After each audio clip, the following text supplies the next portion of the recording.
The following is a production of DallasCowboys.com and the Dallas Cowboys Football Club. How about them Cowboys? Yeah, go Cowboys! Let's go, baby. Are you ready for a break? Yes. Are you ready for a break? Absolutely. Ready for a break? Yeah, and so much for that. It's time for The Break on DallasCowboys.com We were on the break. with Nick Eatman, David Hellman, Ambar Garcia, and Derek Eagleton. It is Tuesday, October 19th, 2021, Season 17, Episode number 44. Welcome to the latest edition of The Break, live from the SWBC Mortgage Studios at the Star. And I'm blessed today to have some The dreadheads is here. Yeah, I was thinking two dreads and a ball fade, but right now we also have the lovely Ambar Garcia joining us. But we're gonna have some fun here these next 2 days. If you guys haven't noticed, we're mixing things up for the bye week as we normally do. I got my man Isaiah with me, Isaiah Stanback. See. Everybody makes that mistake. Why do you do that? See, I even cut my dreads. You just pointed. No, I wasn't pointing. I was just talking in general. I wasn't. That was not a. You literally said my man Isaiah. Then you said with Isaiah. You see, I was following the hand. You said I was Isaiah. following the hand. Didn't he say that? Isaiah Stanback. There it is. Jesse Holley. Thank you. Of two other shows. We're not going to mention those shows. We'll talk about that. Actually, you know what I'm going to do? Tomorrow, before we end the show, I'm going to give both of y'all. So y'all get ready. I'm going to give you like 2 minutes apiece to sell your show. I'm going to give you a chance. I'm going to give you a chance to be able to let all the people that listen to The Break normally, which is, we got a really big audience. So this is great marketing for you guys. So what I'm going to let you do, I'm going to give you a second to be able to just talk about your show and let people know why maybe they should come out and check you out. Like you coat shirt tie and all that kind of stuff now. But where you from? Like Crosby, Texas. Right. Small town. Small town. Right. Crosby. We all come actually, from. Barrett Station is the actual name. That's where the brothers live. Right. Barrett Station. So we're gonna say Barrett Station. Barrett Station. Right. So we've all known some brothers from the streets. Yeah. Ain't no brother from the street ever had to advertise their stuff. Ooh. I don't. Well, you don't have to. You give it to the right person. They advertise it. For They taste it. The streets start talking. Okay, but yeah. So here's what I'm. That's what I'm gonna let you do. The streets already talking about hanging with the boys. Not enough. Not over here in this break neighborhood. They're not talking about hanging with the boys. So I'm gonna give you a chance to get your testers out, and then we see what happens. Right? Call it whatever you want. Just don't call it blue magic.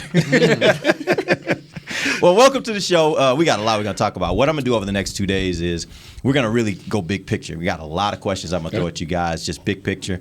Give you guys an opportunity to talk about what you think of this team through 6 games. Obviously, it's been very exciting here. Yes. Probably more exciting than anything we've seen in quite a while around here. So I'm going to start first. I want to go back a little bit to the New England game. There were a few questions I had from that game, and I wanted to start talking to you guys about.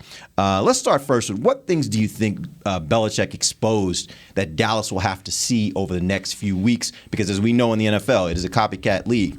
You show teams what can possibly be a kryptonite for a team, they're going to try to do the same thing. So what are some of the things you think Belichick may have shown this last week?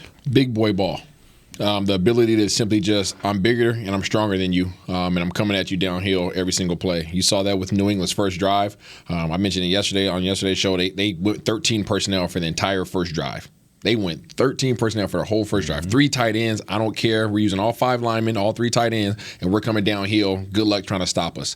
And we struggle with that. Now, obviously, we have some of our key pieces that are missing in terms of form of Gallimore, D-Law. We'll get Tristan Hill back, some of those guys. But that's a problem. If we face an opponent that has the personnel to and that's something that we give up by having a fast defense. When you have a fast defense, just like when we played against Carolina, they had a fast defense that could run and hit you. But what do? We just said, okay, we're bigger and faster. We're bigger and stronger than you. We're just going to run the ball down your throat. So when you choose to have a defense like we have now that's so versatile, that's so fast, that has those various personnels, we're going to give up something. And I think we're giving up size and strength in that regard.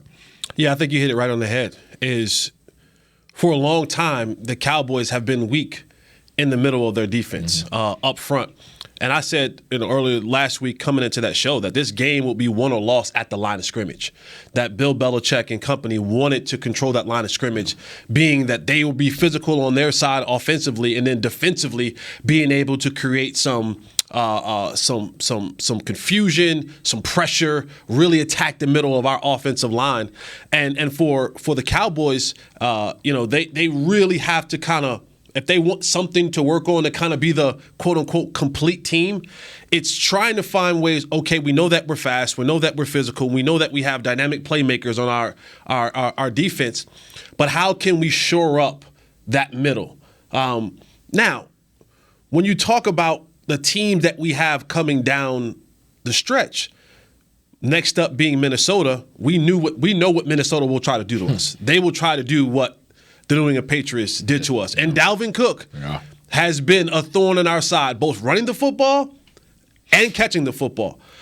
But a lot of teams don't have the ability to do what the Patriots do. A lot of teams don't have the ability to do what Minnesota will try to do with Dalvin Cook. So in contrast to that is teams will either have to continue to play their style of football and hope that it works, or adapt, or try to go another way, because most teams can't do what the Patriots do. You don't have the personnel and you don't have the brain power, and that is key. So it's easy to say it's a copycat league, but it's hard to copycat when you don't got the cats to copy it. But let me ask you this. Did you think that this last game was an aberration when it comes to the running game and not being able to stop the running game? Or had you seen shades of this in other games? Maybe other teams didn't do it to the level that the Patriots did it, but did you see moments where you were like, this could be a problem going down the stretch? I mean, I think there's pieces that we obviously need to shore up on the defensive front, but overall, we've had some really good play out of our defensive front. You got some guys like Osa, Basham, some guys that are really starting to show up and play.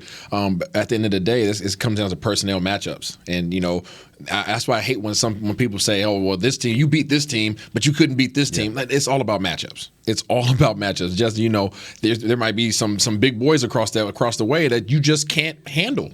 These are grown men that get paid. I'm sorry, Cowboys Nation. These boys get paid too, right? And that's one thing that they invest in. They invest in big guys up front and dominant downhill, because at the end of the day, Coach Belichick wants you to have a tight game where he can just smash mouth football.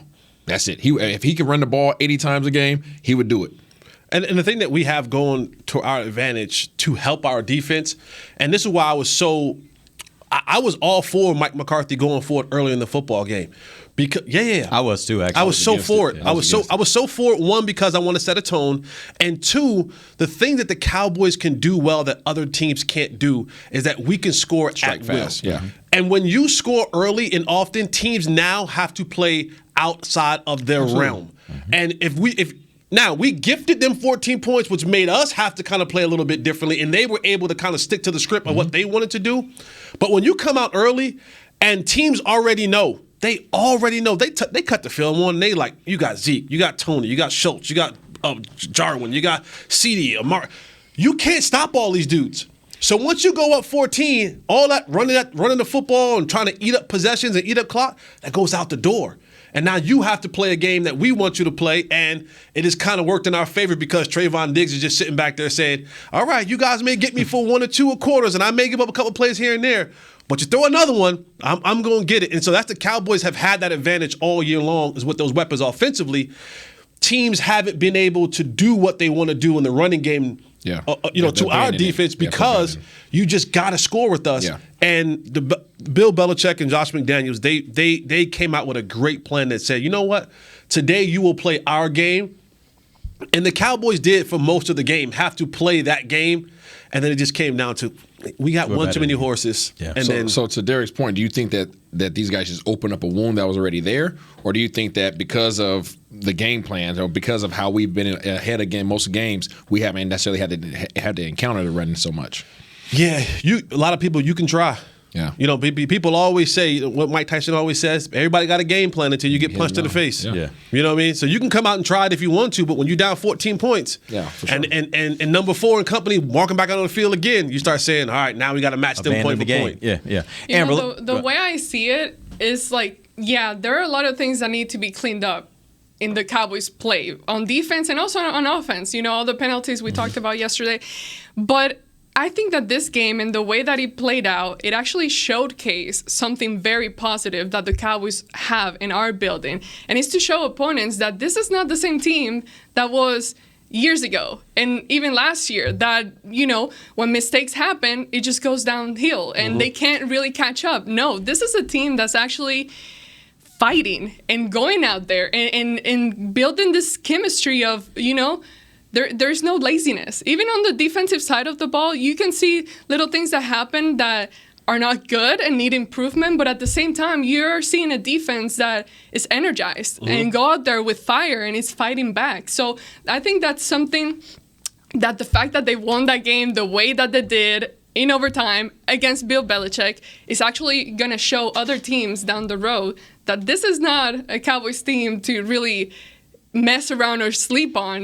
This is someone that whatever you do, they're going to come back and keep fighting for it. Yeah, that's a good point, because I think, and I would say this, when you get to a point like that where you have a team that handles adversity well, I put that on coaching and I put that on confidence. And I think this team has a lot of both. Now, you can say what you want to say about Mike McCarthy, but whether it's Mike McCarthy or whether it's the offensive or the defensive coordinator, they're figuring out ways, even when they get in a game like that where things aren't going their way, to figure out how they can make the adjustments they need to make in order to get themselves back into the game and ultimately win it. And that's the sign of a really good team. Let's talk about Dak Prescott for a second. We know that he got hurt there on that last play of the game. Really great play, obviously, to win the game. I was happy with the fact that they were just being aggressive and didn't just think, hey, we're in our kicker's range, which we've heard so much this year. Don't do that. If you got a chance, your best shot is to let Ford do his thing, and that's what they did. He got the touchdown, but he gets the calf injury. How concerned are you guys about this calf injury? I know they have the bye week, but that's 2 weeks is still not a long time to recover from an injury. How concerned are you? I'm very concerned. Should be. And I get it. There's talk throughout the building about it's not that bad. Initially everybody said, it's not Michael Gallup, right? Everyone was, it's not Michael Gallup, right? Everybody wants to say that. It's not Michael Gallup. Well, I'm glad they said that, too, because it's been a while. Yeah. My thing is, it's the right calf. The same calf, same leg of the ankle surgery. Now, I'm no doctor, no trainer. I don't have a PhD. I went to a public university. Barely got out of there. But when you talk about that particular play, right? Dak Prescott rolling out to his right, delivering the ball down the field. What happens when we got to do that against Minnesota? What happens when you have to do that against Atlanta? Does that now hinder his ability to do those things? His ability to be mobile in the pocket? His ability to take off and run when it's time to take off and run? It may not be an issue now. Maybe it's an issue 2 weeks from now. Maybe it's an issue 3 weeks from now.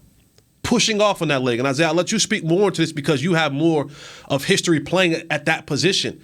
But everything is so critical from the quarterback's position about balance, about having the right base to deliver the ball accurately down the football field. So if your base is off and everything that we want to do in this offense, we can't do it, now to me that worries me some. And I think you can say that, we have nothing to worry about because this week we actually have nothing to worry about. We had no game. But I just think it's a little bit deeper than just we don't have anything to worry about. Well, I say this first. We don't know how bad it is. Well, I don't think we'll ever find out, really, how bad it is. They'll get an MRI. They have, luckily, he has the best training staff in the league. Trust me, I've tested most of them out. He has an amazing staff, and he has all the resources he needs. With that said, backdooring what Jesse said, we've had 2 guys out with calf strains. Gallup this year, we haven't seen him since week 1. We're going into week 6, the 6th week, right? Bye week. Okay, so we haven't seen Gallup since he had his calf strain. Zach Martin last year, calf strain. Okay, he was out, obviously, for a minute. At the quarterback position, yes, it was his injured ankle, but just taking the ankle out of it, as a quarterback, you're dropping back. You're pushing off your left leg as a right-handed quarterback. You're pushing off your left leg, and you're setting your base with your right leg. right? So that's the leg that he has to set. Now, obviously, the ankle's fine. We can set on an ankle. But now with the calf, think about that, right? That is literally absorbing all your energy from dropping back. Now that you've absorbed that energy, if you set on that back leg, now you're asking him to drive off of that back leg and push and throw the ball. Okay, now people can say, oh, he doesn't have to push. He's strong enough arm. All right, but now that comes into matter. What did he do in camp? Shoulder and arm. The shoulder pec, whatever they called it, right? So if he's not pushing off his leg and he's using his upper body more to create the velocity, now he's putting that at risk. So it's not even just one thing here. It's not just the calf. The calf, he'll be okay. We don't know how bad it is. It might be something he needs a week off of, or he might need multiple weeks. But even if he is allowed to play, it plays a role because now it puts his shoulder at risk for potentially injuring that simply because he's going to be trying to create velocity off of that versus just sitting back and throwing off his regular leg. Yeah, it's a really great point because I think both of you guys make because one thing begets another, right? When you start talking about injuries, the body is all connected. Yep. So if you're favoring something, then it puts extra pressure on something else. And how long can that handle the extra pressure? That can create a lot of issues for him. Amber, and you can turn. Putting the physical part aside, and I know, and Dak is one of the most confident guys I have ever met. But you have to take into account the mental aspect of it, and you can't help it sometimes, hesitation, him being mindful of that, and then creating that extra step in his mind, and then throw into the mix what Tyler Biadasz is dealing with. That's something else in the formula there that Dak has to kind of keep in mind, the little struggles that he has had at the center position. Then it just takes away maybe from his full focus of this thing, of the football, that it's actually now becoming something so natural to him. You don't see him just standing there in the pocket, really thinking things through. So it makes me wonder, although he's super confident, it makes me wonder, okay, is this going to really kind of slow him down mentally in what he's doing in the field before making a play, aside from, obviously, what these guys mentioned as far as the physical aspect? And I think it changes the game plan as well, because when he's healthy, right, Kellen can call anything he wants to call. But when he's not healthy, you have to now condense what you can call, right? Maybe we're not calling as many rollouts. The great thing is you get Lyle Collins back. I don't know how rusty he'll be, but now you maybe have a little bit more security and he doesn't have to kind of scramble that much in the pocket. But one of his biggest throws, if you watch in the last game, right, you got the DN coming up. What does he do? He pulls through, and now he has to break out to the right. Does he have that mobility to do that again? Because we're at a point in time of the season where there's so much film out there, and now teams can say, okay, here's what we want to do, here's what we can do. And, you're talking about how to stop this Cowboys offense. It's not really no way to really stop the Cowboys offense unless you can get to 4. Yeah. And if I know 4 is hampered, then you've been around long enough, Zimmer's coming. Like, he's not going to sit back and just say, oh, no, we'll just wait. That's not who he is. Like, Zim's going to come. And he's going to bring blitzes from every single where. And he's going to test Tyler Biadasz. He's going to test Lyle. You've been out for 5 weeks, Lyle. I'm going to test and see if you're ready to go. And, oh, by the way, I know what y'all said he was okay. I know y'all said he was all right. We're going to find out. We're going to find out just how okay he really is. And we're going to touch him up a little bit. And I wouldn't even – and this is not – I wouldn't say it's dirty, but it is said amongst teams. Hey, make them feel you. I ain't saying hit them late. I ain't saying be dirty. But every time you get close enough, put a little pad on them. Put a little shot on them. Let them know I'm near. I'm coming. I'm touching you. You're gonna feel my presence all day long. So it's one of those deals where it's whew, yeah. All right, we're going to take our first break. When we come back, we're going to talk a little bit more about this offense. I actually want to talk about Dak, and I want to see where you guys place him among the other quarterbacks in the NFL this year, because there's a lot of good quarterback play happening. He's obviously among them. I want to see where you guys rank him in that top 5. Maybe you push him into that top 10. We'll do it when we come right back. This is DallasCowboys.com radio. Before there was a draft, you could size up a cowboy by 3 simple factors: the crease in his hat, the bend of his brim, and his unbending attitude. A man Stetson didn't just protect him from what life threw at him, it projected a rugged, unstoppable spirit. Stetson hats are still American-made with pride right here in Texas. They're still the unofficial crown of all self-respecting cowboys, and Stetson is proud to be on the field with America's team. Find a retailer nearest you at stetson.com/cowboys. The Cowboys way. where 16 Hall of Famers and 5 championships shows us what success looks like, where turkey is always the second best part of Thanksgiving Day, where we are all defined by one single thing, the star, where we as fans know it's our job to keep the tradition going. Bank of America is proud to be the official bank of the Dallas Cowboys and to support the quest of living life the Cowboys way. Copyright 2020, Bank of America Corporation.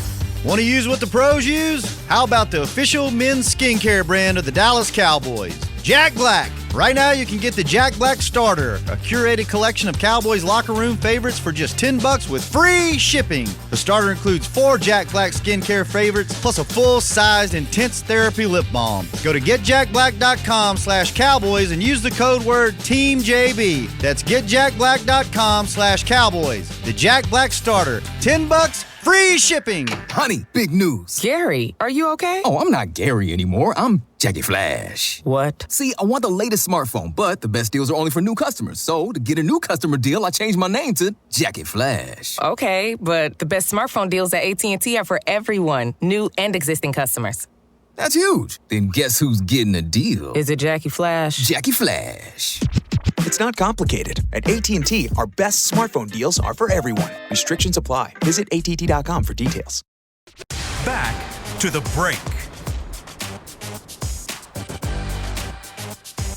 Welcome back. It is the second segment of the break live from the SWBC Mortgage Studios at the Star. Got Isaiah, Jesse, Amber all with me. We're talking some Cowboys football. Let's talk about the quarterback position. And there's always this debate that happens around the NFL throughout every season of how do you rank quarterbacks around the league. There have been some really good quarterback play, and Dak has been right there among them. I'm going to throw out some names for you guys. These don't have to be yours, but I want you guys to kind of rank your top 5 for me. You got guys like Lamar Jackson, Kyler Murray, whose team is undefeated and he's playing really good football.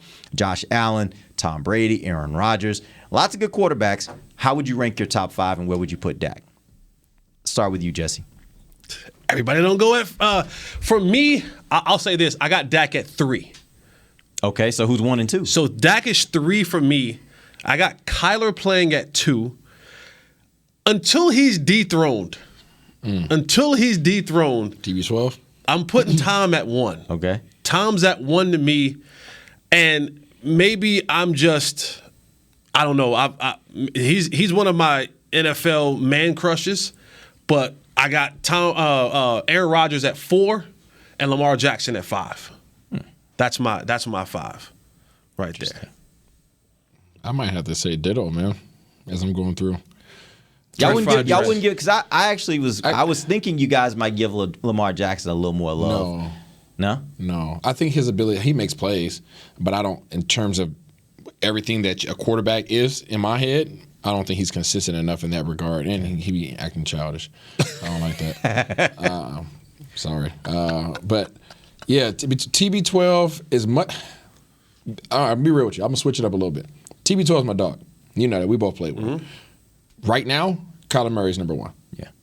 Kyler Murray is the most dominant quarterback in this league right now. Simply, not only just with his arm, and it's about to get better because he has a tight end coming in, right? Zach Ertz. But his throwing ability, and he'll destroy you with his legs if you even try him. I don't think that Dak presents that problem or that threat right now. Now, he'll torch you through the air right now, and he'll run when he has to, but Kyler can create with his legs. So for that reason, I give him number 1. Then I go TB12, and then I throw Dak in there, probably 3, and then you obviously got Pat Mahomes in there, number 4. Okay. So yeah, it's interesting because Kyler Murray, like I assume you guys watched him back when he was in high school and how dominant he was in high school. Obviously, won a Heisman Trophy in college. Like, this is who this dude is, and it seems like now he's starting to figure out the NFL game. And so it should be very concerning to everybody in the NFL that's not an Arizona Cardinals fan that this dude is starting to figure it out. Yeah, he's downloaded the cheat code. Yeah, he knows how to win, and like you said, he presents that unique balance that I don't know that there's another quarterback in the league right now that is equally good in both those different areas, passing and running, as he is, and that are real game changers like he is with his legs and with his arm. Like, it's amazing. That's the last quarterback I want to face. Yeah.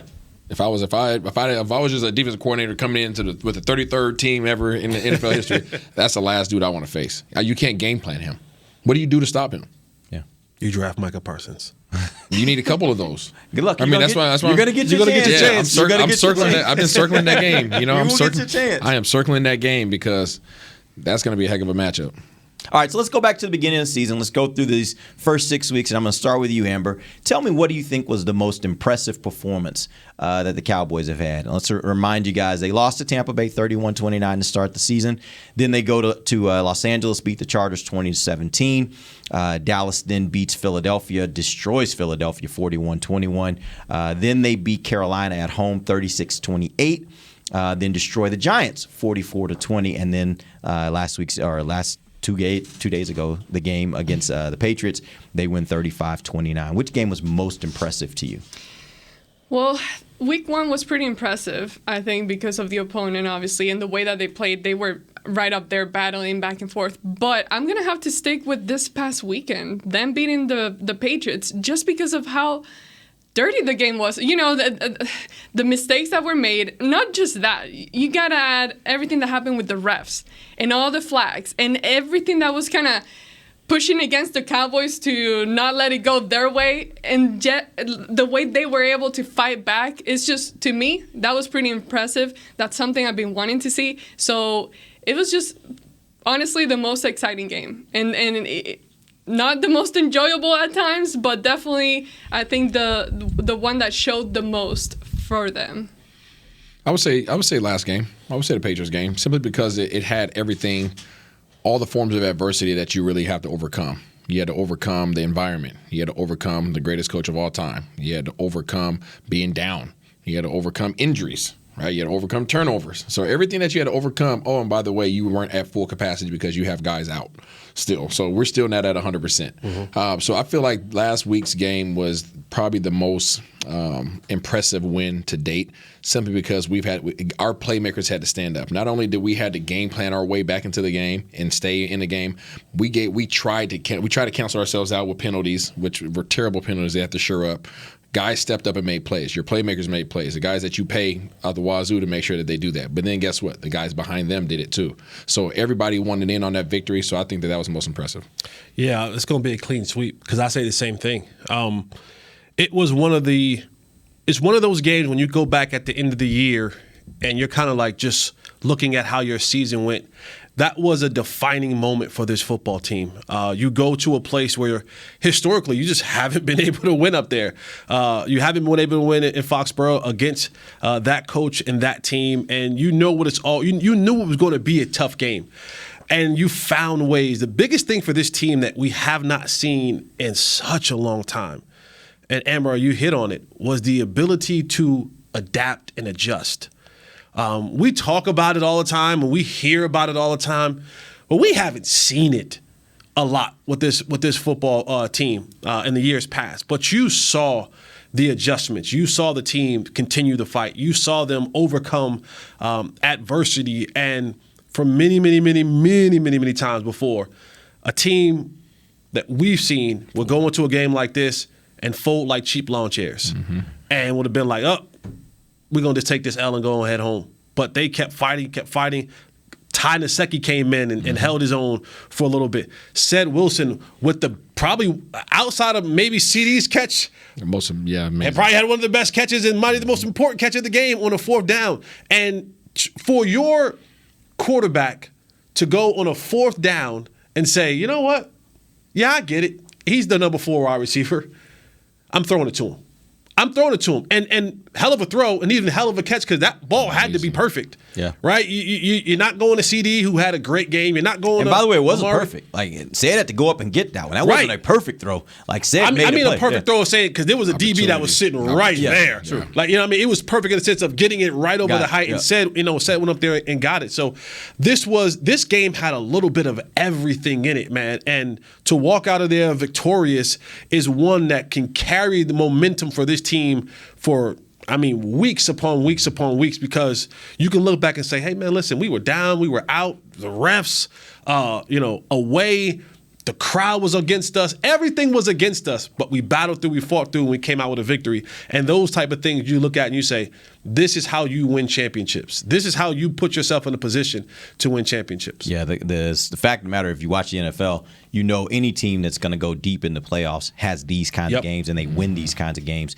because that's the nature of the playoff. Like, that's going to be NFL playoff football. Yes. Like, when you're playing these good teams, you're going to have adversity. They're going to win some too, like you said before. They get paid too, and they're good teams too. So you're going to have to just weather the adversity. You're going to have to figure out a way to win. You keep chipping, and then when it gets down to the end of the game, you got to make a play. And I think there's a lot that was made about that game offensively and them driving down to get that. But you got to give some credit to the defense. Like, going right there into overtime, they made a stop. Yes. Like, they didn't allow them to get down, kick a field goal. There was none of that. They had to stop and force them to punt. That you put on the defense, because we always talk about this defense. Can you make the stops at the moments in the game when you need to make the stop? They did, and that allowed the opportunity for the offense to then go and win the ball game. Like past years, how many times would we talk about how the defense would be already tired? Like towards the second half of the game, it's like they were exhausted, and obviously that affects them. But now they can keep up, and obviously with the help that the offense is giving them, it's creating the perfect balance for them. Well, I mean, that's created because you got guys that are secondary and third guys that are stepping up and making plays. So as a defensive coordinator, you can rotate them.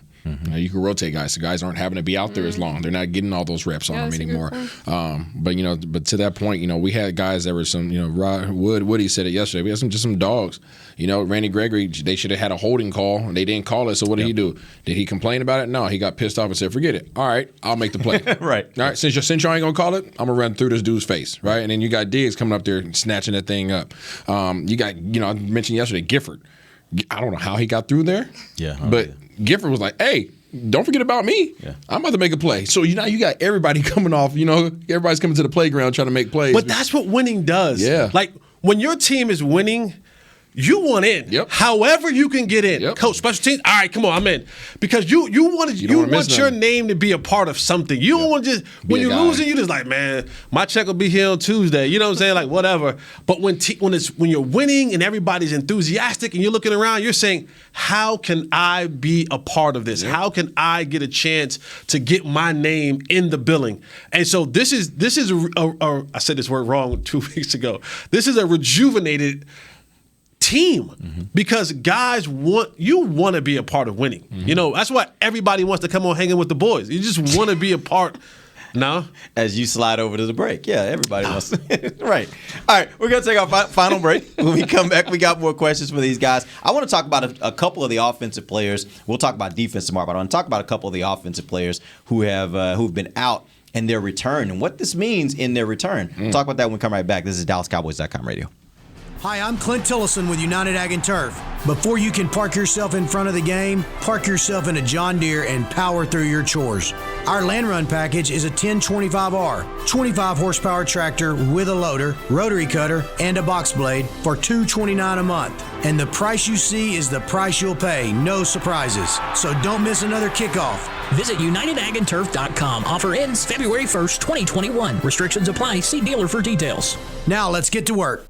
Honey, big news. Gary, are you okay? Oh, I'm not Gary anymore. I'm Jackie Flash. What? See, I want the latest smartphone, but the best deals are only for new customers. So, to get a new customer deal, I changed my name to Jackie Flash. Okay, but the best smartphone deals at AT&T are for everyone, new and existing customers. That's huge. Then guess who's getting a deal? Is it Jackie Flash? Jackie Flash. It's not complicated. At AT&T, our best smartphone deals are for everyone. Restrictions apply. Visit AT&T.com for details. New Dr. Pepper Zero Sugar. You deserve it. I do deserve that. You deserve decadent flavor without sugar. And a day at the beach without sand getting everywhere. And a relaxing bath that your children don't interrupt. I deserve all that? It's really just a visual metaphor for Dr. Pepper Zero Sugar. Everything you want, nothing you don't. A visual metaphor on the radio. I do deserve that. Dr. Pepper Zero Sugar. The zero you deserve is finally here. Before there was a draft, you could size up a cowboy by 3 simple factors: the crease in his hat, the bend of his brim, and his unbending attitude. A man's Stetson didn't just protect him from what life threw at him, it projected a rugged, unstoppable spirit. Stetson hats are still American-made with pride right here in Texas. They're still the unofficial crown of all self-respecting cowboys. And Stetson is proud to be on the field with America's team. Find a retailer nearest you at stetson.com/Cowboys. Back to the break. Welcome back. Final segment of the break, live from the SWBC Mortgage Studios at the Star. We're talking about the offense, big picture about the offense. Tomorrow we'll get into some topics around the defense. But there have been two players I want to talk about who have been out on injury and presumably maybe coming – well, not injury actually for Lyle. It was a suspension. But both are projected to possibly be back after the bye. You've got Lyle Collins, right tackle, and you got wide receiver Michael Gallup. My question for you guys is, who will add more to the offense when they return? Because both of their replacements have played fairly well here in their absence. Who adds more when they come back? Gallup. Why? What you have to respect the crap out of him when he's on the field. He is our deep threat. Yes, Cedric Wilson can run, but he's not feared by the opposing team, right? Maybe just because he hasn't had enough reps to be feared. He's fully capable, but Gallup is known. When Gallup's on the field, you better identify where the heck he's at. Otherwise, he's going to end up behind you and your safeties. Doesn't that give Cedric an advantage, though? Not if we're not utilizing him that way, right? Okay. So I mean, that's the thing, right? I mean, so it gives him advantage if you're going to go to him, but Gallup could draw. Yeah. I mean, now Gallup might very well come back and not get the ball, but guess who else is going to eat? Coop's going to eat. CD is going to eat. Yeah. Schultz is going to continue to eat. Safety has to respect Gallup. He has to respect him. And if you don't respect him, he's going to hit you over the head with the oopsie because Gallup and Dak have a great relationship, right? And they have chemistry. So I think Gallup comes back and has a great impact whenever he does decide or have opportunity to come back. Collins will come back, and he's the for sure thing, right? He's the thing that you don't have to worry about him. But his replacement has stepped up and not raised any concerns. Mm-hmm. So in terms of who will have the greatest impact, I have to go with Gallup. I would agree with Gallup, but it's interesting. We were talking about it during the break, what happens when Lyle comes back. And it's one of those things that this offensive line has had so many struggles injury-wise, and then getting adjusted and adapted to different things. Last year we saw many switches, and then we finally got a guy that didn't have a great year last year, and then this year is stepping it up. And I'm like, I don't want to move. I don't want to touch it. And I know it's Lael. I know he's a guy that has proven himself as well. But then when something is working, why mess with it again? So I'm curious what is really going to happen here. And if one thing McCarthy has shown, and it was last year, he's not necessarily scared to be like, oh, well, he's the starter. He has to be there. We saw it happen last year. And I know a veteran guy has their power, and he's the guy that's supposed to go there, but McCarthy seems to not be afraid to do the what would you call that? Unconventional thing. So we'll see what happens there, but I'd definitely go with Michael Gallup as the biggest threat. But to combat both of your points, because I'm going with Lyle Collins. Okay, you just said, right, and you said, well, if it's not broke, if it ain't broke, don't fix it. Nothing wrong with this passing game. Dak is slinging that thing around the park. 7-8 guys a game get at least a catch or two. We ain't missed Michael Gallup. Ain't nothing that Michael Gallup has blown that we sit back and we go, dang, man, I sure wish we would have had a deep threat. Nope. If we didn't get a holding penalty, say would have had a 50-yard bomb last game. Mm-hmm. The passing game has not fallen off, not one bit. Agreed. When it's been time to go to the passing game, easily. Oh, boop, boop, boop, boop. How do you want it? Mm-hmm. Who wants it? Where it's going to go? So for me, it's show up the offensive line. And I get it. Ty Steele has done a good job this year. He has earned himself some money because we all know it's hard to find offensive linemen in this league. And once you find a couple, you like to keep those bad boys. So now we know that he can play. We finally found our swing tackle. So if Tyron happened to have a little bit of lingering neck or elbow or shoulder or knee or ankle or whatever, cool. Terrence Steele is playing with a ton of confidence. Mm-hmm. He is familiar with the calls. He's familiar with the offensive line. And now we can shift him over to the left-hand side. But if I want to be a dominant offense, not just a dominant passing game, if I want to be a dominant offense, then I want the best players on my offensive line. Mm-hmm. And while Terrence has played a really good season, Lyle's a better player. Mm-hmm. There's a reason why Lyle was in that position before the suspension. Michael Gallup, we haven't missed a beat. Nobody has missed a beat. Dak still has the highest completion percentage in the National Football League, is third in touchdowns in the National Football League, is third in yards in the National Football League. So there's no need to go out there and mess with the receivers. They're all doing just fine. But let me challenge you a little bit. And you guys both played in the league, so you know this. You've seen this. There's something about an NFL offense, especially good teams, about their ability to evolve as the season goes on. As the season goes on, they start showing more and more and more. So just when you think, let's say, for example, you just finished a New England game where you feel like maybe Belichick may have exposed some things, like this may be a way for you to kind of slow them down a bit. Now adding that new wrinkle of, oh, yeah, by the way, we got this guy that can go yard on you. Like, right, that's the part that may be missing a bit. They haven't done that a whole lot this year. We saw CD have the deep pass, what was that, last game? Not the last game, game before last. Yeah. But that has not been something that is tradition that has been in this offense a lot this year. It was in the offense a lot last year before Dak got hurt. Yep. So I'm interested to see, is this a moment where the offense can evolve even more and create even more of a problem for a team that's getting ready to play the Cowboys on how do we now handle this challenge? Now it becomes a situation, do we have to take away the running game? Do we have to take away the short to medium passing game, or do we have to really be concerned about the deep ball and giving up that 1 or 2 play drive that now turns into a touchdown? That's the part where I think Gallup can provide a big difference over what they have now because he allows the offense to evolve. Yeah. What do you think? And that's what I think. I think Gallup presents more of a respect factor in terms of what the defense has to honor, right? No, I'm not disrespecting or disregarding what you're saying in terms of Collins. Collins is a better player than Steele. That's easily said. But there's a continuity aspect that goes with the offensive line, right? And when you've missed how many games? 5 games? Mm-hmm. When you miss 5 games, it's going to take a little bit to get rolling again. All right. Now, will he get there? Absolutely. Right. But do I see us all of a sudden becoming a more dominant running team because Collins is in there? No, because our issues have come from the interior line because we're undersized there with Connor Williams and Tyler Biadasz. We're undersized in the interior. We haven't had any issues running outside.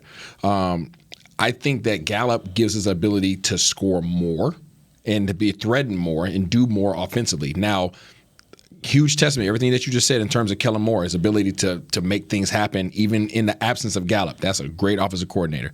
Make you feel like you're not missing a beat in that regard, but we are missing him in terms of our ability to go over the top. And we have not, to your point, we have not had that threat. All of our big plays, we had one, they ran man and CD got by him last week or the week before. But everything else has pretty much been over routes. That we had our big plays. And that's cool, but we need a guy that can get that go juice. Yeah, but that's been go look at the across the league. What has been the dominant route that people have? This new deep over situation is saying, okay, I'm going to clear out the top and I'm going to take one of my fastest guys, run him across, and it's going to run him across. And if I get the protection, if I got the offensive line to protect me, then I can just wait for him to go from this hash mark and looking good. I got from this hash mark to that sideline. My guy's faster than that safety or that DB who's on his hip, and I can just throw it out there for a big play. The vertical passing game, the Randy Moss put your hand up passing game, it's changed. You see more of the deep overs. You see more of a clear out. And then once you hit him on that one time with that clear out, now that safety bites down, and now you hit him over the top. Right. And I think we're all agreeing with that. I think the point, though, is that just adds that extra dimension now. But that's you got to protect it. I get that, but that's especially now when your quarterback has a bad calf. I get that. Go there with I get that, but what I will say is, if you watched that game yesterday, there were a couple moments when things got a little weird, but there were a lot of moments, and Tony was talking about it on the game a lot. There were a lot of moments where Dak was just standing back there and had all day. Like there was a wall of protection. And so even with Steele, they're giving him time. He has time to get the ball out there. You get a guy like Gallup out on the outside now who can really go yard. I think that's where you have just that extra dimension. You're right. The crossing routes are always, in today's game, that's the preferred way to get the ball downfield quickly. But I think when you got that guy that can just go, I think that adds a whole different dimension to the offense. And right now, I just don't think they have. Well, you know what? Not to say that Tyron Smith is going to be out or anything, but we already know that he's getting banged up. And history says Tyron's going to miss 2 games. Right. History says that. So with that being said, I feel more comfortable keeping Steele in the game just to keep the rhythm going and keep him doing what he's been doing. And just, I don't want to say wait. Bench Collins? What? Are you saying to bench him? No. Who? Lyle. I mean, he can. warm up and Hey, welcome to the break. Stay ready. Stay ready, Lyle. Welcome to the break. This is an Amber moment. Sorry, Mr. All-Pro. Can you please just sit down over there for a minute? You can warm up if you like. We're talking about good chemistry. There's no hard feelings. It's okay. I know he really tried hard to get back on the field and get back from that suspension. But at the same time, I don't want to mess with Steele. Leave him there. I have a feeling. I'm not saying I obviously do not want him. Don't want this to happen. But if Tyron, for whatever reason, is not able to play, I'd rather, at that point, bring Lyle Collins back in, who is a guy who has the experience. He's a veteran. He can get back into things rather quickly than me mess with a guy that's, finally starting to find his groove. So that's how I see it, and I get it. He's a veteran guy and all, but let's ask it this way. No hard feelings. Which position poses more of a threat of something going wrong by replacing the guys that currently are in position? If you by replacing Steele, if you replace Steele, is there a greater chance of Collins causing some issues up front? That's a loaded question. It is a loaded question. That's a loaded question. It is a loaded question, but there's risk. There's risk with replacing Steele right now. I mean, I agree with you on that. You can put a receiver out there and he literally has no impact in the game. You just don't go to him, and it doesn't hurt you. It doesn't help you. Whatsoever. Go ahead, add to my point. No, I'm just it's not adding to your point. I thought he was making your point for you. No, but what I'm saying is that I know what you're saying. Lyle, anything can go wrong with the offensive line, right? It's like, here's the bad part. Like, offensive line and cornerback are the two positions on the field where you can do everything right for 99 snaps. Yeah. And on the 100th snap, you can be so dominant for 99, pancake blocks or pass breakups and your great coverage and all that. And then on the 100th snap, give up a sack. Yeah. And all of a sudden, you trash. You lose your quarterback for the season. You lose your quarterback for the season. Or you can give point. up, a pass behind your head and 4 touchdown, game's over. Now it's like, you're like, wait, I just locked him down for 99 plays. I gave up one. So those are the two spots where it's so much pressure on them for them to be so all the time, because the one moment they aren't can be. So to that point, are you secure? Now, this is no knock on Collins. This is anybody in the offensive line. With your offensive tackle, your right tackle, right, coming out and missing 6 weeks. He's going to be 6 weeks rusty. This isn't him coming through camp and then coming and playing against Tampa Bay Buccaneers and he's fresh and he's been playing. This is 6 weeks of not practicing. Correct? And by the way, remember, offensive line is the area where we always hear it. It's about continuity. Yeah. As much as it is about any individual and their abilities, it's about how are they working as a unit. So if you got a unit that's working pretty well together, do you really want to disrupt that? Remind me again, how much work do you actually get to do when you're suspended? You're not allowed to work out with the trainers. That's he was able to be in the building, but he was not able to practice. Yeah, he hasn't practiced at all for 6 weeks. After this week, it will be 6 weeks. Yeah, give me the best player. That's just me. I hear you. That's just me. And honestly, I don't think you got a wrong answer. No wrong answer. I don't think you got a wrong where your answer. Comfort level is. Exactly. That's exactly right. Yeah, I think when Monday gets here, whenever they get back to practice, whatever, for the Minnesota game, run them on some gassers. No, you're in all the time, buddy. Like you can't be tired. You just have 5 weeks off. Let's go. Let's go. And I even here's a moment in time. Hey, Tyree, rest the ankle. Get over there. Let's go. No, for sure. So I'm just saying, Lyle will get every single rep in practice. Yeah. Like don't think about facts. When we're doing a water break, go get a rep. Facts. Like every single rep you'll get in practice. But then at the end of the week, I'll know, we're gonna go with Steele this game. Give you another week. Yep. But you're gonna get every rep starting on that Monday preparation for Minnesota. That will happen. Yeah. All right, that's a wrap. They could race for it. What'd you say? Race? Here you go. Lyle might win. No, he wasn't talking about him. He was talking about me and you. I was talking about them, but that's funny. All right, that's a wrap, man. We'll be back tomorrow. We got lots to talk about tomorrow. We're going to flip over to the defensive side. There's so many storylines around this team on the defensive side, but we'll do that tomorrow. Till then, for Isaiah Stanback, Jesse Holley, Ambar Garcia, I am Derek Eagleton. This has been The Break, live on DallasCowboys.com radio. Let's go. This has been a production of DallasCowboys.com and the Dallas Cowboys Football Club.